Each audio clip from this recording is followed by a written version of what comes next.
दोस्तों आज की वीडियो में हम सुनेंगे कामदा एकादशी व्रत की कथा। तो चलिए दोस्तों कथा को सुन लेते हैं। एक समय की बात है, हमेशा की तरह भगवान श्री कृष्ण और महाराज युधिष्ठिर जी में वार्तालाप हो रही थी।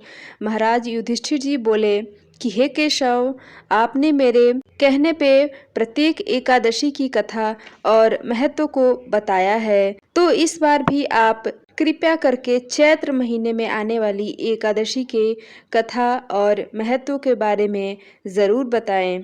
श्री कृष्ण जी हमेशा की तरह मुस्कुराते हुए बोले कि हे महाराज युधिष्ठिर, चैत्र माह में आने वाली एकादशी का नाम है कामदा एकादशी।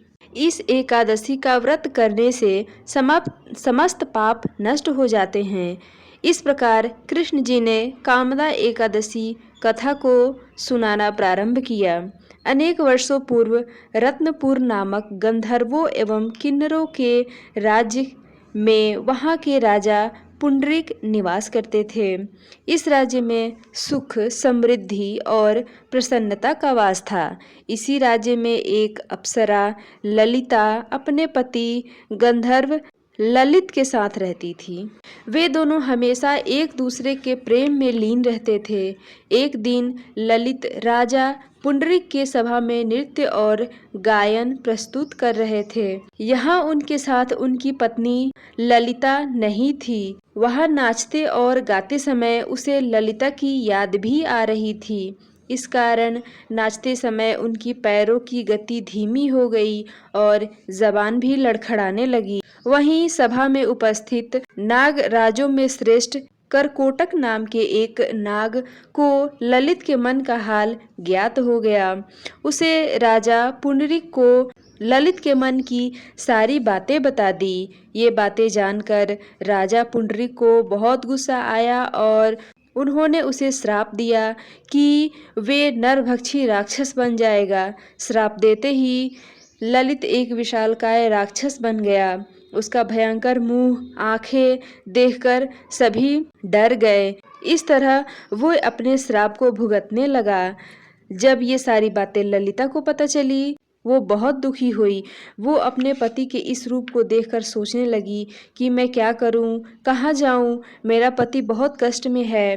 वो रोती बिलखती जंगलों में अपने पति के पीछे पीछे घूमने लगी।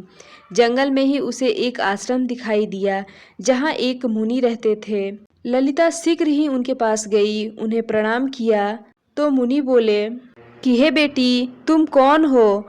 तो उसने अपना सारा हाल कह सुनाया और बोली कि मुझसे अपने पति की ये दशा देखी नहीं जाती है, आप कोई इसका उपाय बताएं। मुनिवर बोले, बेटी, इस समय चैत्र मास के शुक्ल पक्ष की कामदा एकादशी आने वाली है, जो समस्त पापों को हरने वाली है।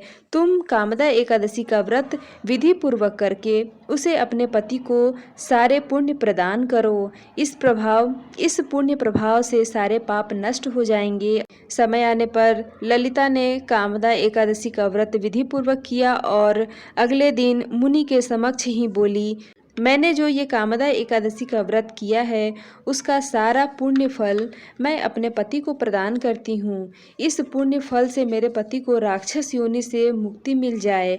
ललिता के इतना कहते ही उसके पति का सारा पाप नष्ट हो गया। विशालकाय और भयंकर शरीर से मुक्ति भी मिल गई और पुनः पहले वाले शरीर को धारण किया। इस प्रकार ललित श्राप से मुक्त हो गया।